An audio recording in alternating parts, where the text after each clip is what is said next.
Mr. Stephen Friedlich, tape number 2. You were talking about the island of Anticosti. Yes, you see, my father's company was in the timber exploitation business. And while I was a kid, he obviously was aware of the political problems in Europe and heard about Jews having problems in Germany and other countries. Therefore, they made every effort to try to get out of Europe as soon as possible. One of the attempts was the company attempted to purchase the timber rights for the island of Anticosti, which is in the mouth of the St. Lawrence River in Canada, from the Canadian government.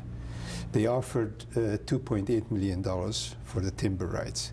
The idea was that once they do receive those rights, they set up a timber exploitation operation on the island, will qualify all the Jewish personnel of the various sawmills and head office in Europe, put them on a ship and bring them to Canada, live in that on the island, and set up a timbering operation similar to what they had in Europe. However, unknown to us, the German government tried to set up a secret submarine base on the same island. And when they found out about the company's attempt to purchase the island, they, through other channels, tried to outbid them and offered from 2.8 up to $10 million for the rights of the island. At that point, I think the Canadian government must have smelled that something is not quite right. And in order to prevent any problems happening, they brought out a law that I believe is something called the Lex Anticosti, which would prevent any foreign company owning any rights in that island. And that eliminated the second opportunity for us to leave the country. What year was that? That was approximately 38, I believe. What was your father's position in the company? He was the managing director of the Hungarian operation. But under that operation were also sawmills in the Carpathian Mountains, which eventually became Romania, part of Yugoslavia, part of the Czech or the Czechoslovakian Republic. And they had offices in Munich, Berlin, London, and Geneva. Did he start off in the company as managing director? No, he started out as a student, straight out of high school, as a junior, and worked his way up to that directorship. Can you tell me any other restrictions on your life or your family's life? Well, for instance, the Boy Scouts, who were then an organization, suddenly were prevented from operating as Boy Scouts because the group that I belonged to just so happened to be almost exclusively Jewish. Therefore, in order to keep the kids together, they transferred them into a society called the Esperanto Society, with the supposed purpose of teaching the language of Esperanto. Who is they? The Boy Scout leadership of that troop. They try to work their way around the system, which is what everybody in wartime Europe did. If there was a restriction, you try to find a way around it. If you couldn't do it one way, you tried the other way. But then even the Esperanto Society eventually died out. And then at this point, slowly refugees from Czechoslovakia start to arrive. Some of my grandparents' family, usually young kids, who managed to come through the border at night, came to Budapest and were hiding with my grandparents and us for a short period of time until we could get some false IDs for them so that they can then hide on their own. The reason for that was because you were afraid to have a concentration of a large group of people in any one apartment. They quite often would come, police or secret police and unexpectedly raid the apartment and get everybody's ID. Now, if you would have a large group of people all at once, if they catch one, they catch the whole group. And that is when I got involved in the so-called document forgery bit, where a group of kids, we all parceled out to each other, obtaining documents that somebody had access to. For instance, I had access to documents of the youth paramilitary organization, so I managed to liberate a stack of those ID papers. How did you have access to that? Well, I knew they were kept in the school. I knew where they were kept, and I was just waiting for the opportunity when nobody was watching and liberate a group of them. And of course, I used that to trade against other documents. In other words, I give you one paramilitary ID for 2 birth certificates and 1 driver's license, or 1 whatever ID was necessary. You talked about forging. Where did that happen? Well, some of the kids have family members who had a printing shop, and they would take 1 original piece of ID and just run off a bunch on the printing press. And of course, you had to do it usually in the middle of the night. Make sure that nobody walks in unexpectedly, because you couldn't trust anybody. You could not trust the workers. You could not trust occasional customer walking in. And it was a very secretive operation. What other contacts did you make? Most of those contacts were restricted to members of the family. I mean, I remember amusing incidents when 2 girls who eventually grew up and at the present time live in Toronto came from a place called Miskolc in northern Hungary. There was a time when they were rounding up Jews in the countryside. And their parents, knowing that the time is very limited, they send their kids to Budapest to us. What year was that? This was probably around 40-something, 42, 43. And they came to stay with us for a couple of days. I mean, they were young kids, 17, 18-year-old girls. But again, we were afraid either a delivery man or a maid from a neighbor or somebody walking in the apartment and seeing people who were not supposed to live here.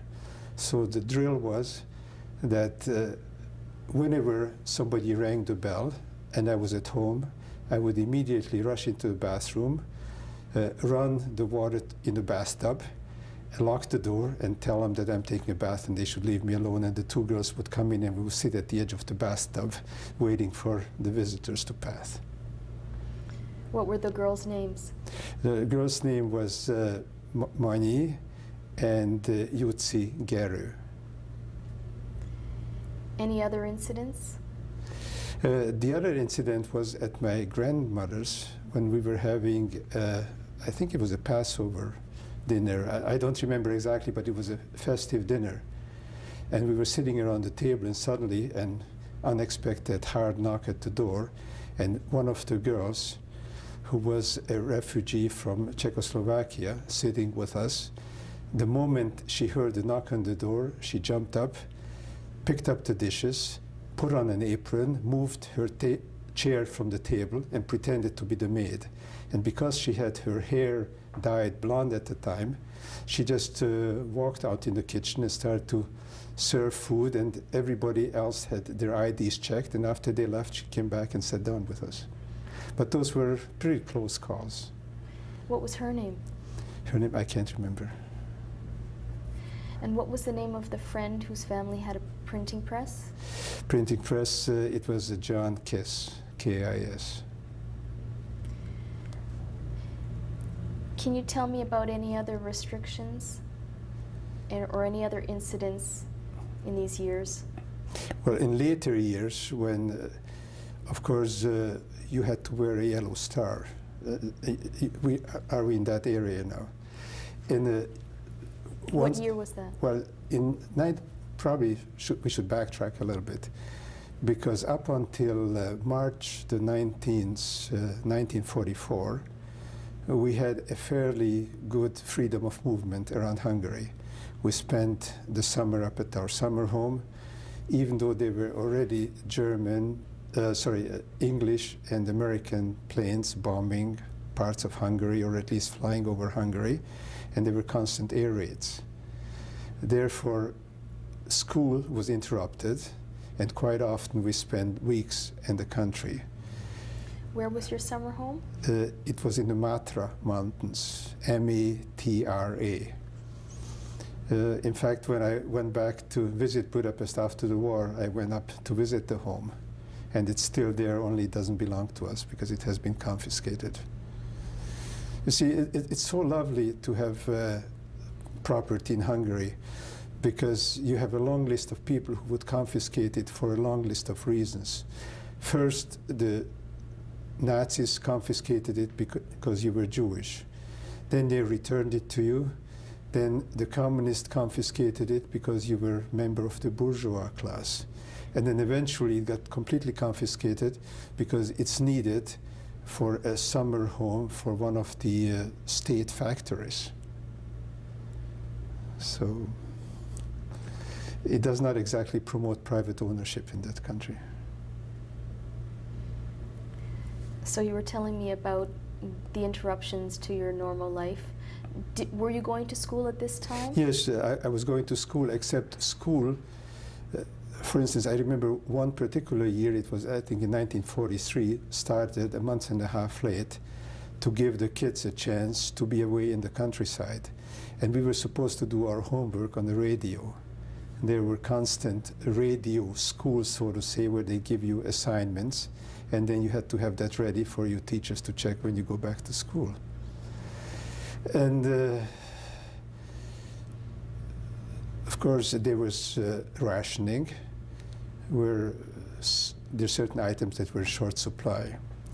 And that's where probably some of the incidents started to come in, but they were not specifically anti-Semitic incidents. There were incidents more of one person spying on the other, or people who's jealous spying on somebody else. Like I remember some of the teachers in school, you would come in and they tell you, "Oh, Steve, what a lovely pair of shoes you have. This must be new." Hoping that you say, "Oh, yes, and your mommy brought it for you for your birthday?" "Yes." "And do you have lots of shoes?" "Oh, I have 6 pairs of shoes." Boom. Next day, the economic police would be at your apartment and your parents were arrested because you were only allowed to have so many pairs of shoes or so many shirts and so on per year. Consequently, if you had more, you had to account for it, where you got it from. What happened when somebody was arrested? They put them in a so-called internment camp. And there was a trial, which was usually quite short, lasting several seconds, where he's been told he's been guilty, and keep in camp for long periods of time. Did that happen to anybody you knew? Not closely, no. We just heard indirectly of acquaintances, because we were so primed. And this is the interesting part of that wartime upbringing, that eventually you got to trust no one except your very, very close family, because except for those, you don't know who will tell on you at what time. And you had to be really careful. And then, of course, things like food rationing, where you are only allowed so many eggs per month or so many pounds of meat or flour. And then there was always the superintendent or the assistant superintendent of the building who would rummage through your garbage to see if they find too many eggshells in your garbage. And if they do, then they call the police saying those people must have lots of eggs. I mean, it was insanity. There any other incidents that you remember about these difficulties and mistrusts? Mistrust, it was very easy because you didn't trust anybody. Incidents, no, because we learned to be careful. And until March the 19th, 1944, when the Germans really occupied Hungary, things were fairly stable. Do you remember the bombings? The bombing, yes, I do remember. In fact, the interesting part of it, about the bombing was that every apartment building had a shelter. And when the air raid sirens went off, everybody was obligated to go down to the air raid shelter. Of course, I was a kid who always liked his sleep. So if there was an air raid during the day, yes, we did go down in the shelter.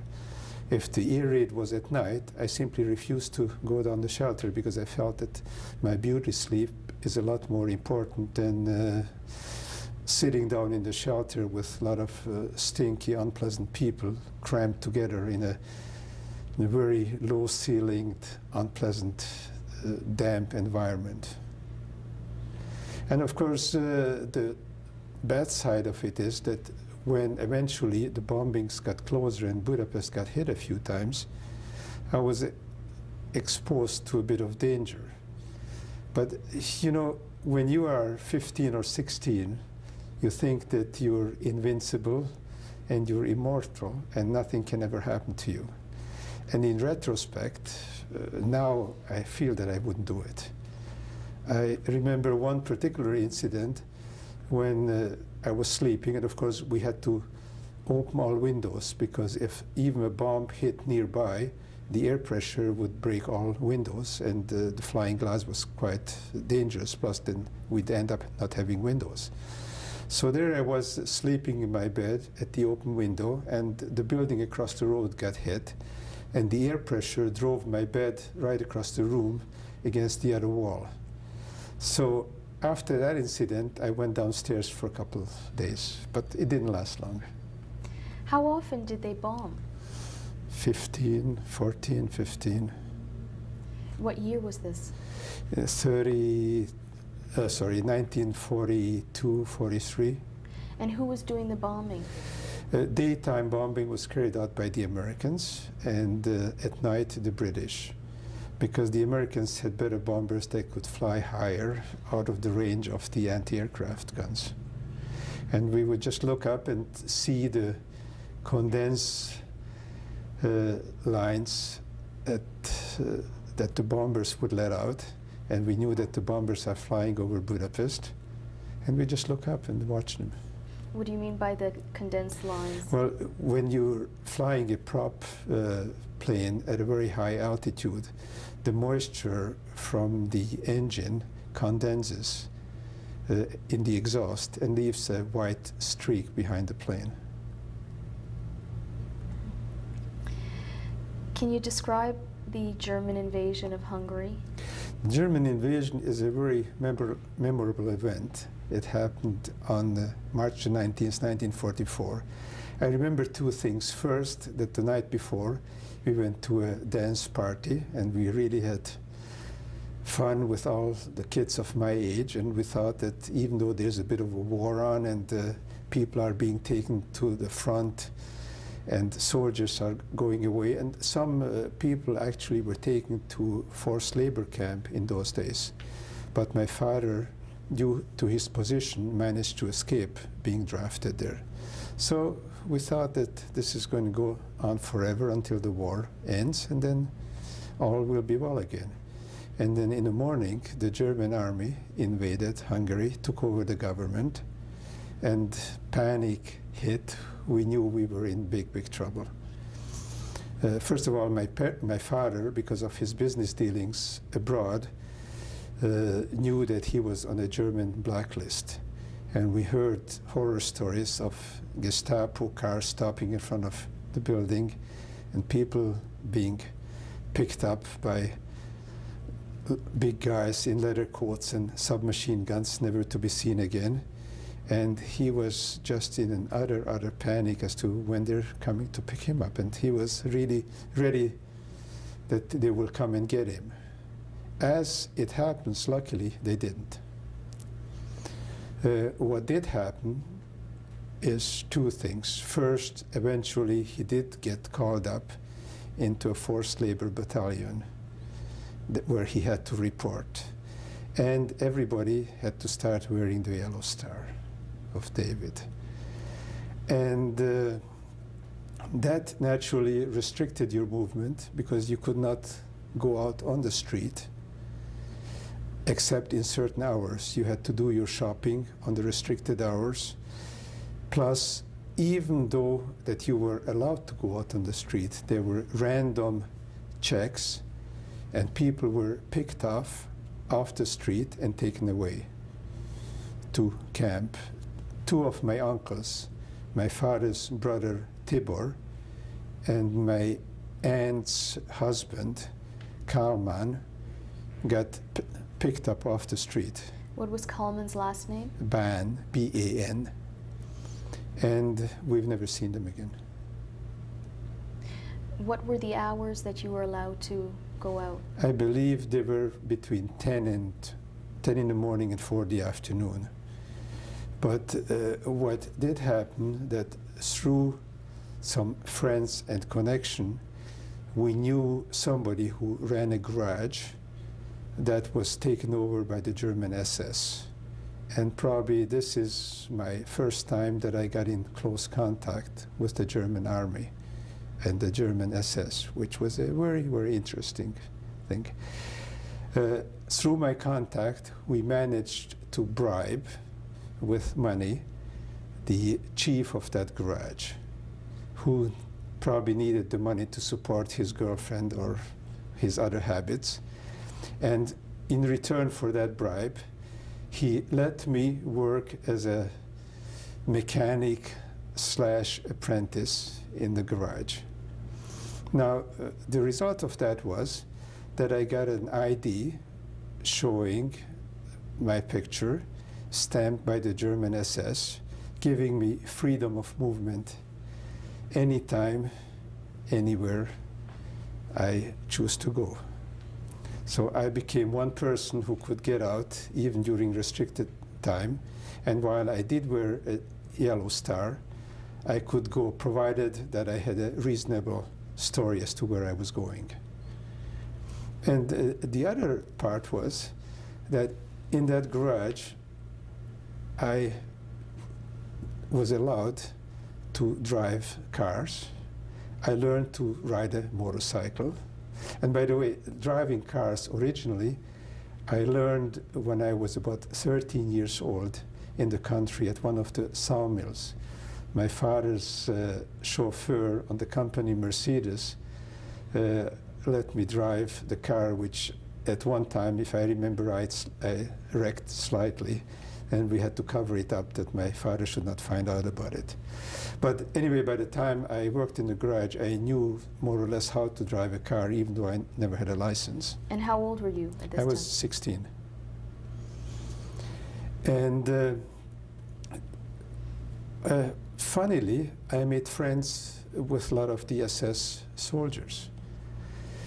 They knew I was Jewish. There I was, a 16-year-old kid with a yellow star, but I had something that they wanted. I had local knowledge. I knew the city. I knew where they can get certain types of booze, liquor.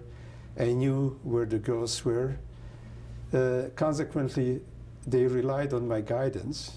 I took them around, and as a return favor, while I was working at that garage, I was twice called up to go and work at clearing up ruins from the bombing raid, where all kids of my age had to report to.